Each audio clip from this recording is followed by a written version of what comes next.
ألف لام ميم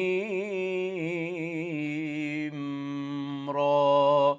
تلك آيات الكتاب والذي أنزل إليك من ربك الحق ولكن أكثر الناس لا يؤمنون.